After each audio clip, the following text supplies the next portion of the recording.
ہارون صاحب افغانستان تو امپورٹنٹ ہے، شہباز شریف صاحب کے آنسو بھی بڑے امپورٹنٹ ہیں ہارون صاحب.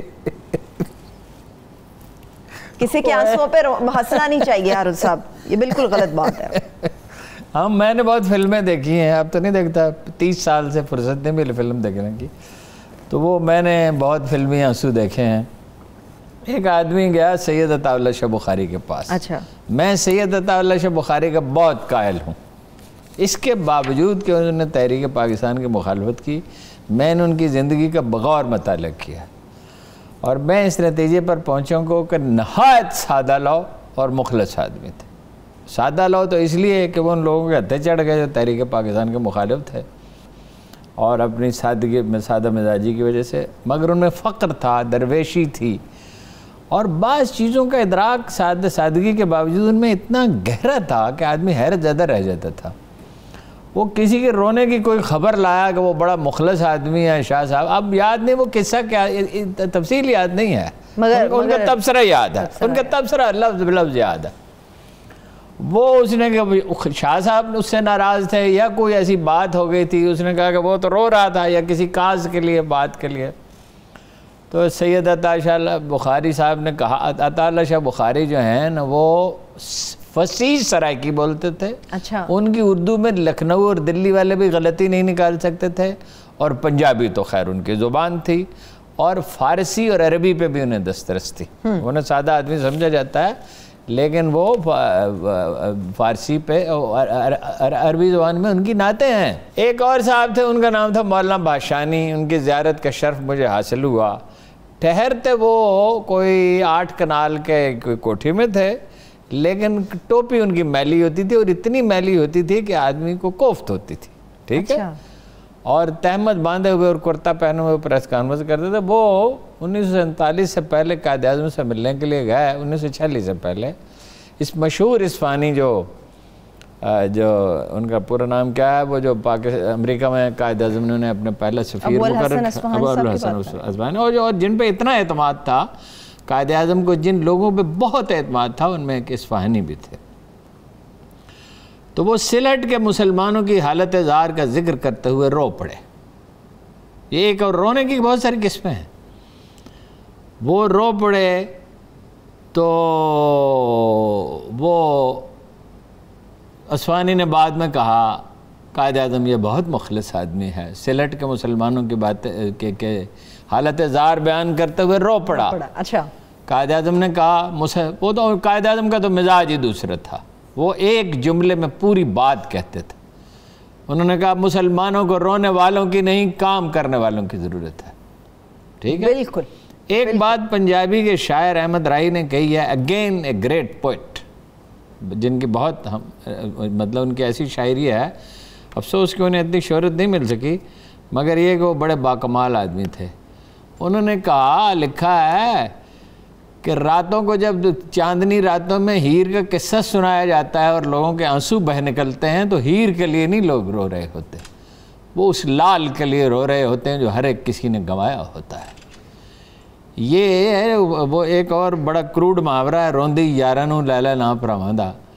یہ ان کو کراچی سے اتنی ہمدردی تھی، تو کراچی میں ٹریفک کے اتنے سنگین مسائل تھے، تو سی پیک کا منصوبہ جو ہے اورنج ٹرین کا، وہ اٹھا کے لاہور کیوں لے آئے؟ سارا پیسہ لاہور پہ تھوپ دیا اور سارے پنجاب کو بھی محروم رکھا. گرین لائن بس سروس کی بھی تو بات کرتے ہیں یہ لوگ. ہاں، گرین لائن بس سروس کی بھی بات کرتے ہیں، اور بھی بہت سی باتیں کرتے ہیں، لیکن یہ ہے کہ کھربوں روپے کی انہوں نے کی ہے اپنا کرپشن. اور سب سے اہم بات یہ ہے کہ کراچی میں کھڑے ہیں اور یہ ہمت نہیں ہے کہ یہ کہیں کہ 13 برس کراچی کے لوگوں کو پیپلز پارٹی نے نوچ نوچ کے کھایا ہے. ہارون صاحب یہ کوئی اچھی بات نہیں ہے، کوئی انسان آپ دیدہ ہو، آنسو نکال دے اور آپ اس قدر مسکرائیں کہ تکلیف دہ محسوس ہو، یہ کوئی اچھی بات نہیں ہے. اور رونے کی بہت سی قسمیں ہوتی ہیں. آپ کو بتایا ہے عطا اللہ شاہ بخاری کا تبصرہ بھی اور قائد اعظم کا. جی بالکل.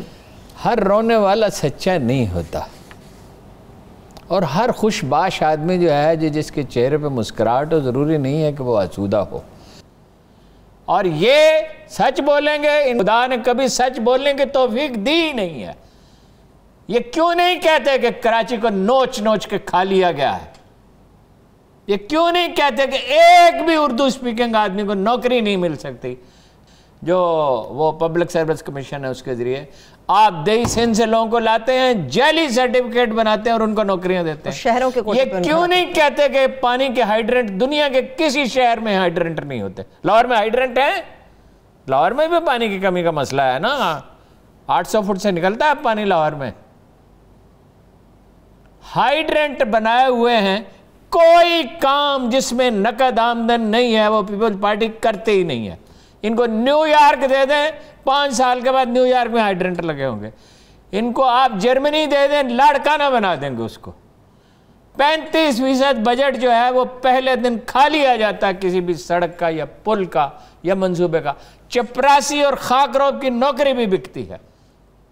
پولیس میں انٹرفیئر کرنا پڑا آرمی کو کہ بھائی یہ اپنا پولیس کی بھرتی میں جو ہے وہ براہ راست نہیں ہوگی، ورنہ یہ چوروں اور ڈاکوؤں اور ٹھگوں کو 70,000 بوریاں گندم کے غائب ہو جاتی۔ چوہے کہاں گئے؟